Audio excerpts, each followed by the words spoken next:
Welcome to the Lloiden Garza Podcast. I'm your host, Lloiden Garza. Thank you for tuning in to our 8th episode. In our last episode, we talked a little bit about reacting less and responding more, so really mindfulness. And today, I want to be able to go into a little bit more about forgiveness. I know forgiveness is a huge topic. I have several topics that are in my heart, but I really felt led to share this with you in this episode, where forgiveness, but really, how does that look like in regards to time frame? I want to really focus more on time when we're talking about forgiveness. I think there's a lot of confusion as to how that looks like. And I know for me, I was definitely on that path of forgiveness starting from a very young age, and still on that path of forgiveness because there are injustices that happen to us, and some of us even daily, whether they're intentional or unintentionally done. There are injustices. So knowing when, how to forgive is, I think, a very important topic. When I discuss forgiveness as far as in time frame, I really want to narrow it down to a specific time or a season. And to me, what I'd like to focus on is more of forgiveness, reconciliation, and trust, and time frame of how that looks like. When you ask time frame, you're like, what does exactly that mean? I've had conversations because in the past, when someone says you got to forgive somebody, it was really, really hard to forgive somebody that was just always hurting you and doing things against you. And so, what was modeled was turn the cheek, just keep going. And then all of a sudden they do it again. And I think that has gotten me a lot more suffering than it did clarity. And that's why I want to be able to really dive into that just a little bit today as we go over that. So, when I'm talking about forgiveness, I'm talking about time of the past, okay? So, when I think about reconciliation, I think about the time of the present. And when I think about trust, I think about the time of the future. So, forgiveness to me is something that happened in the past, some injustice, something that was done against me. And, think about that concept of forgiveness is forgiving a debt, right? Forgiving a debt. And so I think it's really important. I know when I was younger, I was told to forgive. People did something wrong, you forgive them. And all of a sudden you forgive them and you trust them and they do it again and you do it again and you do it again. And again, that's why I want to touch a little bit on that and how that looks like for me and how I see that as far as in a time or a season. So for me, when I look at forgiveness, reconciliation, and trust, those are different seasons or different time frames. To me, forgiveness is the past. Reconciliation is the present, and reconciliation takes two people to come together. And forgiveness actually just takes really one person, which is you, to be able to forgive.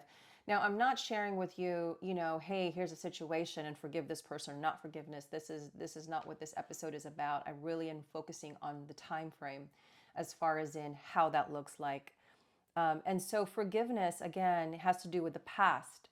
So if somebody is still, like I think about, in the past, where if somebody is still hurting you and you're in an abusive relationship, and they're hurting you and someone tells you to forgive them, well, it's hard to forgive something that's still occurring in the present.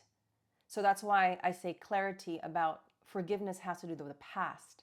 If someone is still hurting you, someone is still lying to you, someone is still doing wrong to you, then you can't forgive something that's still going on because forgiveness has to do with the past that's stopped. And if it's in the present, then that means it hasn't stopped. So it's really understanding that when someone is doing something to you and someone says, just forgive them, we got to pause and back up a little bit and say, okay, that's good. I'm glad you're pointing that out. But what's going on? Is this still happening? If someone is still stealing from you, if someone is still abusing you, if someone is still doing things wrong to you, then the focus is not forgiveness. The focus is on how do we stop that behavior? How do we stop that abuse? How do we distance ourselves safely? And maybe that might be focused on boundaries first. How do I have safe and healthy boundaries to protect myself so that I am no longer being abused, hurt? And so I think that's really important that I really want to share with you, because that was there's a lot of confusion around that in a lot of different circles. And whether it is the Bible circle, whether it is the ceremony circle, whether it is the academia, professional therapy circles, I think it's really important to be clear what that forgiveness at least looks like as far as in time frame. So you know that if someone just, stole something from you and they hasn't stopped, if they did something to hurt you and physically abusing you or emotionally abusing you and it hasn't stopped, then that focus really needs to go into how do we get this to stop? And sometimes that looks like being able to distance yourself, safely distancing yourself. Sometimes coming up with a plan. How do I get out of this relationship safely? How do I get out of this, bad situation safely? And that is where the focus needs to be. And now I want to share with you as far as and I hope that that helps, and I'll be expanding on that more in the future. But again, I really wanted to, touch on this topic in this episode because I think there's a lot of confusion. There was a lot of confusion for me for many years. And so that was something that really helped me to see, what needs to be done. And so there is clarity on the next step. What I mentioned to you earlier as far as in the steps is like, someone does an injustice or does something wrong. It's the jump to the forgiveness, and then we trust them again. And again, to me, that are different seasons and different time frames. So as we just talked about, forgiveness has to do with the past. If it's still going on, then the focus is not forgiveness. The focus is stopping that behavior. Now, there could be forgiveness in that, but the forgiveness is not outside to that person. Sometimes the forgiveness is inside, which is to you.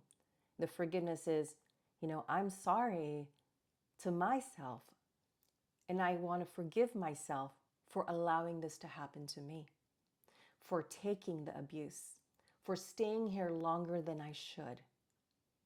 Forgiving yourself for those. But if that person's still doing it, again, that's not the focus. It's not about forgiveness, but it's to stop that behavior. Now, I'm not saying, go hit them or do anything. I'm saying stop. Have a healthy distance and address that. Going to that stage or that season of reconciliation, that to me looks like two people. To reconcile is really two, to bring two. And to reconcile is the present. So again, we talked about forgiveness is the past. Reconciliation, two people, is the present. And I think that's really important because two people come together and say that I want to work things out. I want to do things differently. I want to reconcile our relationship because it's important. Again, that takes two willing parties. One person comes, but the other's not willing. It's a very, very low chance of success. Not impossible, but low.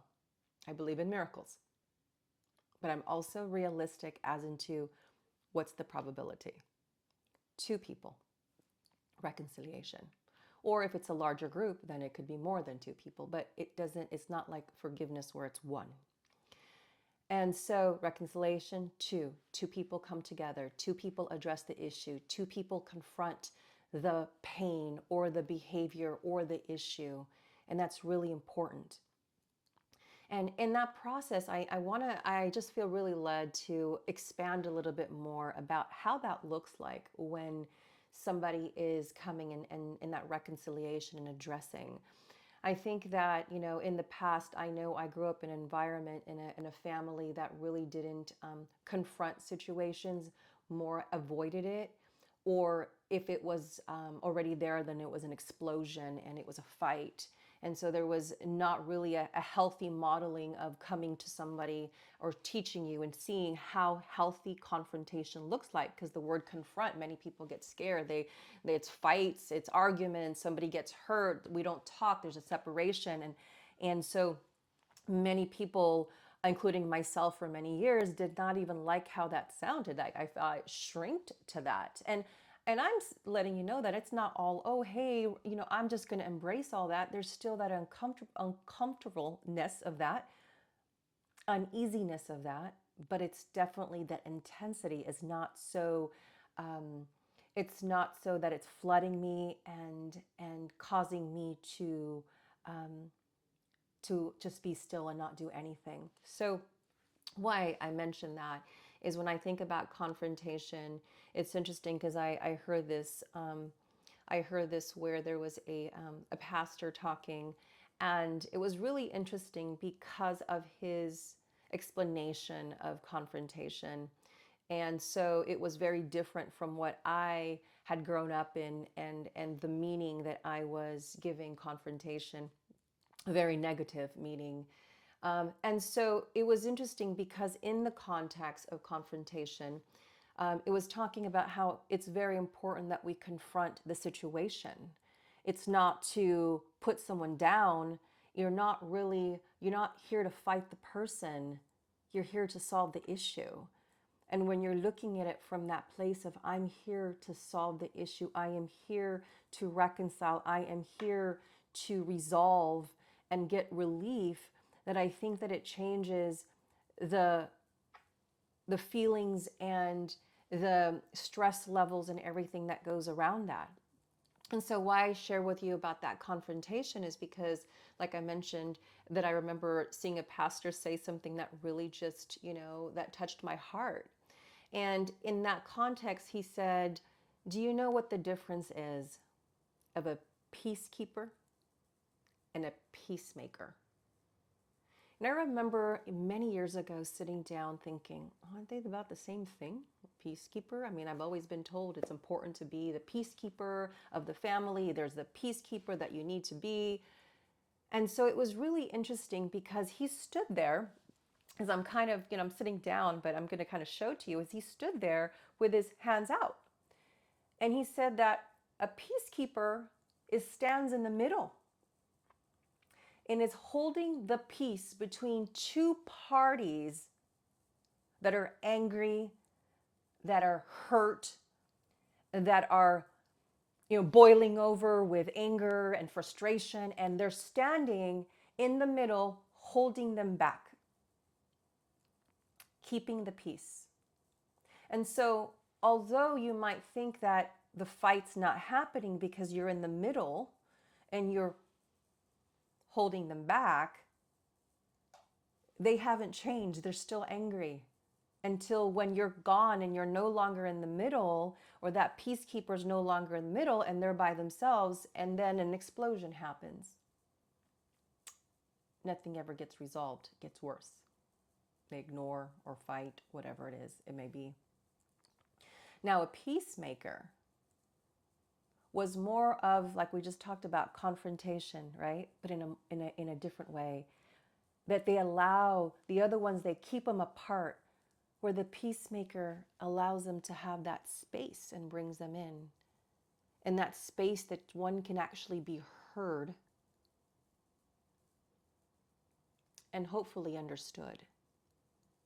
And when they're allowed to no longer have to hold and hold that, that frustration inside and that anger inside, when they're able to deal with it and look directly and see and release, then that anger, that frustration is able to leave and creates that space in that room for real peace to happen. And that's peacekeeper is holding them away. Peacemaker is bringing them in. Big difference in the state of the heart, in the state of the mind, in the state of the body. And so I say that because when I talk about reconciliation, that's what you're hoping to do. You're hoping to bring peace. Not just say, okay, I forgive you. But to bring peace, justice to the injustice, whatever that may be. So that's 2. And the future trust, talked about time frame, past, present, and future. Future trust, that has to do with the future. When somebody has done what they're supposed to do, is on that track, that they're doing what they say they're doing, they're going to do. If they're going to go to counseling, they went to counseling. If they're going to church, they went to church. If they're going to go and stop doing or to do something that they said that they're going to do, that they're actually doing it. That's how you build trust. So if they were lying and they're still lying and they haven't changed, then you can't trust. You can't give them the trust, and you don't want to feel bad for not doing that, because that's this clarity. Because so many people get tripped up, getting confused of what we've been told about forgiveness and reconciliation and trusting. And then when you don't do it because someone did you wrong, there's this guilt that creeps up, and it's not real truth. It's conditioned. And that's what I want to really clear up, is to give space for truth, space for clarity, space for healing. And so, again, that is when someone is on that track, that forgiveness. Now, I also will say this too, I think it's really important that in that track, we don't also expect perfection. Too many people are looking at it going, oh, you did 365 days of greatness and one day you messed up and it's all over. I think that there's also some space to actually see what's going on. Why did I trip up? Help them get back safely. What it is, right? I mean, there's levels. Is it abuse? Someone hit you? Then no, it's not okay. It's cheating on you, stealing from you, lying to you, hurting you somehow, dismissing you, gaslighting you. Depends on the situation. So again, the past or forgiveness has to do with the past.